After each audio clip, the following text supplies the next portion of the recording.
Morning বন্ধুরা, পেছনে just background দেখে বুঝতেই পারছো কোথায় আছি।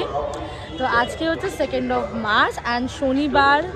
চলে এসেছি একদম মায়ের দর্শনে, একদম চলে এসেছি দক্ষিণেশ্বরের মন্দির। তো চলো দেখাচ্ছি মন্দির ঘুরে যতটা মানে ফোন অ্যালাউ আছে। অ্যান্ড শনিবার কেমন কি ভিড় থাকে না থাকে সেটাও দেখায়। তো রাজা সাদা পাঞ্জাবি আর আমি সবুজ চুড়িদার পরে আমরা দুজনেই চলে এসেছি। আর এখানে রয়েছে হচ্ছে আমার স্কুটি, যেটা নিয়ে আমি চালিয়ে চালিয়ে চলে এলাম। তো চলো, তো এটা হচ্ছে দক্ষিণেশ্বরের পার্কিং, যেখানে বাইক বেশি রাখা যায়, গাড়িও রাখা যায় 4 হুইলার, আর ওদিকটা গাড়ি বেশি রাখা যায়। তো এই দেখো পার্কিংয়ে অ্যামাউন্ট যেটা রয়েছে এটা হচ্ছে রুপিস। চলো এবার মন্দির ঘোরা যাক।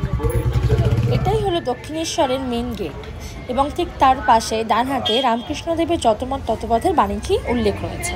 দেখা যায় মন্দির, আর এই সামনেটাই হচ্ছে কাউন্টার। এই কাউন্টারে তোমরা ব্যাগ, জুতো, ফোন এই সমস্ত কিছু রাখতে পারো।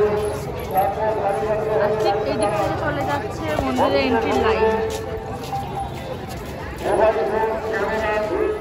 মনে রাখবেন, আপনার পিছনে অগণিত ভক্তগণ অপেক্ষা করছে। মন্দিরের বিগ্রহের ছবি তোলা নিষিদ্ধ।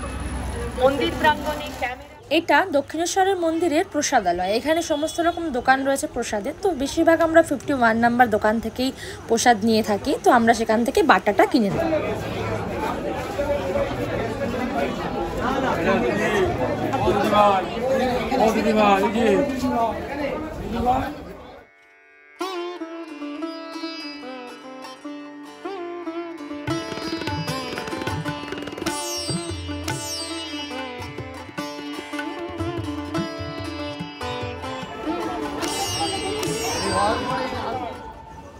এটি লোকমাতা রানী রাসমণির মূর্তি, যিনি এই দক্ষিণেশ্বরের মন্দির প্রতিষ্ঠা করেছিলেন। মন্দিরের ভেতরে যে 12টি শিব মন্দির আছে, এটা ঠিক তার পেছন দিকটা। পেছন দিক থেকে এটি দেখতে এরকমই লাগে এবং ডান সাইডে রয়েছে গঙ্গা।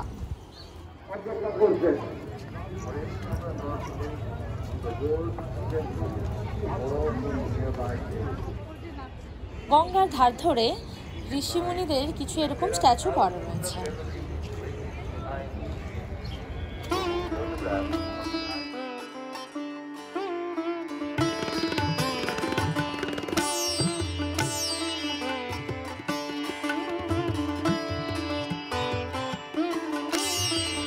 এটা হচ্ছে দক্ষিণেশ্বরের ভোজনালয়, লেখা আছে যেমন দেখছি ফুড প্লাজা ভোজনালয় লেখা আছে। এর ভেতরে অনেক রকম খাবারের দোকান রয়েছে, যেমন কচুরি, মিষ্টি টাইপের, পুরোপুরি একদম নিরামিষ দোকানপত্র রয়েছে, যেখানে আফটার পুজো তোমরা খাওয়া দাওয়া করতে পারো। আর ওপরে দেখো এরকম হোটেল, এটা একটা নতুন তৈরি হচ্ছে, এখনও কমপ্লিট মানে স্টার্ট হয়নি।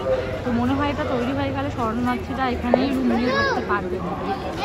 তো শেষে চলে এসেছি পেছন দিকটা একটু মার্কেটটাতে। তো দেখছো এরকম পুরো ঢালা মার্কেট, যেখানে সব ওই ঠাকুর এর মূর্তি, নানান ঠাকুরের জিনিস এইসবই পাওয়া যায়।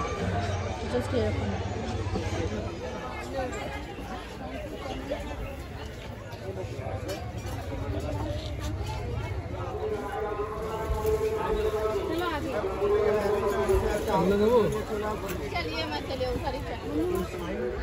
তো চলো ভিডিওটা এখানেই শেষ করলাম। পেছনে দেখতে পাচ্ছি মন্দির রয়েছে, আর মন্দিরের বহিঃপ্রাঙ্গণ তোমাদেরকে ভালোভাবে ঘুরিয়ে দেখালাম। ভেতরে ফোন অ্যালাউ নেই।